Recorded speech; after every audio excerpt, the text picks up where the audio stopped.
Hi everyone, my name's Anne-Marie. Welcome to this card making project. Today we're going to make a gorgeous card using lots of Anna Griffin goodies, and basically it's a quick card. It's something that you would be able to throw together from your vintage collage 2 kit and make something stunning. Maybe you've forgotten somebody like I tend to do, and you have to, believe it or not, I know 350 card making projects, I have to reach for my cards when I forget somebody and think, oh, have I got one with anniversary on, or have I got one with birthday on? So the first thing that we need is our card base. Everything I do use I shall put in a detailed description on my blog. If you've ever got any questions, please ask me on my blog, because I can reply on my blog, but I can't reply on YouTube. You can always find me on Facebook. Say hello, make yourself known. If you've done any projects, let me know. I had a lady send me an email last week, and she'd made the most gorgeous card. I think it was Betty, and I apologise if it isn't Betty. But Betty had made this stunning card based on one of my projects, and you know what? It made me cry, because I just feel so proud that I've helped or I've inspired. So thank you so much. So this is our base card, and it's a 6x6" card, and it's a white one today. This is how it looks on our cardometer. Now I know I'm said 6x6, but it's just a little bit shorter than 6x6. It's just how the manufacturers do it. So that's our card base, and as always we're going to start with the inside. So what I've done is, because this is a really simple quick card and it'll take me longer to talk about it than it will to make it, I've actually used my Xyron machine. Now I also had a message from somebody who said they have difficulty removing the tape from the Xyron. So last week somebody told me about doing this instead. So they do it from the back. Once you've run your things through the machine, and I've got a creative station that I've used this on, and just use your bone folder across the back and in the gaps, and then what you would normally do on the front, do it on the back as well. And that helps break the seal of the adhesive on the items that you've put through. Obviously, if you've got really intricate items, the thing that we've said before is you want something like a paper tissue, wrap it round something, and then that'll help as you rub in to get in all those nooks and crannies. So then you peel off the top like that. I like that bit. You scrunch that bit up. Don't throw it away, because once you get that on your project, if you've got any glue that's hanging about, tap it and that will remove the excess glue. Okay, so we'll give that a go and see if it works for us. So the first thing that I've done is I've made a layer that is to fit our 6x6" card, and I've cut an aperture out, and this is just a general circle die. It's nothing special. It's not one of Anna's. It was just a general layering die. So I can add my insert into my card, and I'll try and get it nice and straight, even though it hasn't gone in straight. Not to worry. So that is our first layer. Next, what I did was, the size of this circle I cut out in one of the papers from the Boxing Day collection from Anna, and that will fit neatly in. And then I cut a circle out of that that was the same size as the circle that I stamped, if that makes sense. So I've just told you it the opposite way around, really. I start with a stamped image and I die cut that.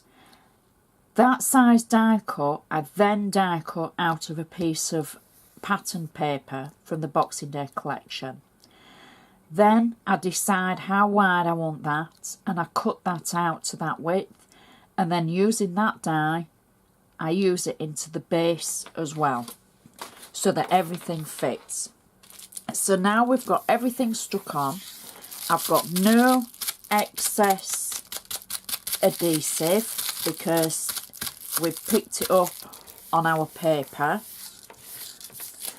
and that is our very quick insert, and that just stands out so well. We've got enough room to from tiny message, not an essay, tiny message, and now we can do the front of our card.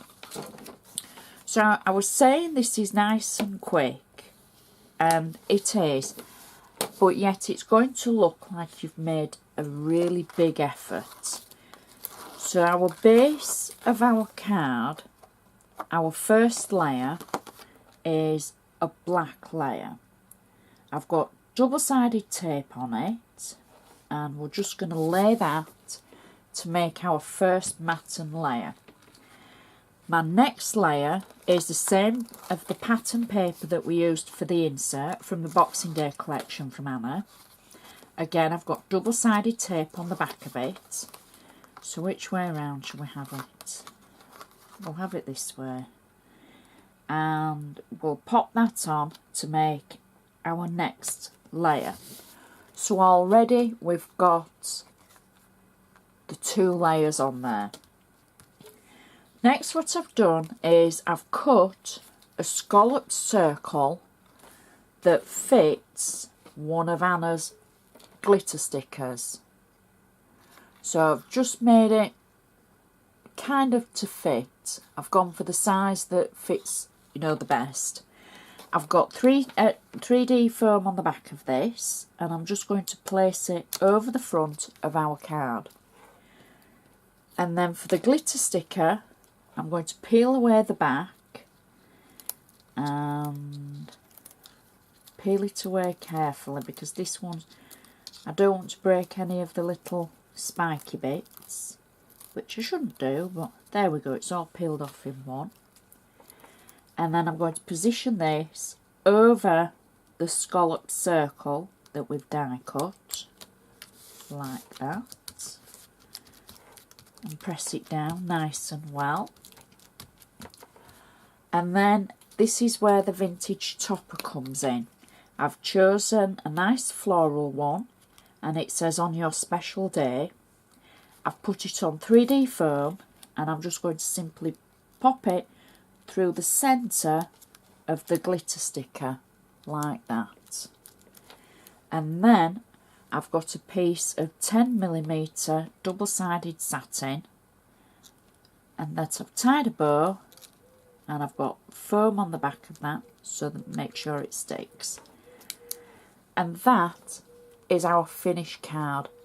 Nice and quick, nice and easy, nothing too advanced.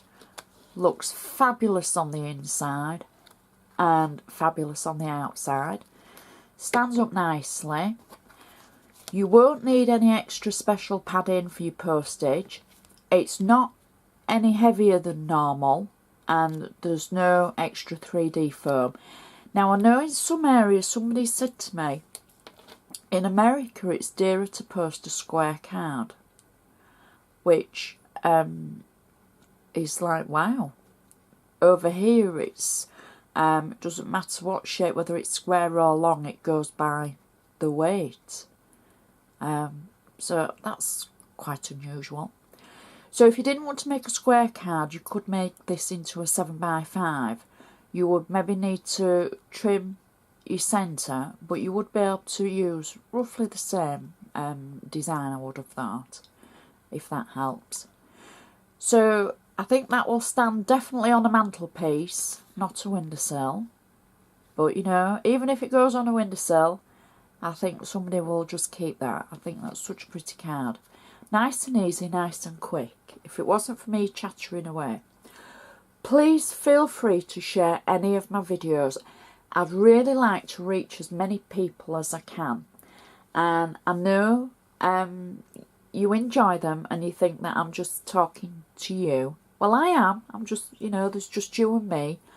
But I'd like to sort of reach out a little further and see if we can get a few more people interested in crafting. Don't forget, you can always comment on my blog. You can always comment on YouTube. I just can't reply on YouTube. You can always find me on Facebook. I like hanging out there. So I'd just like to say thank you so much for watching, and I'll see you next time.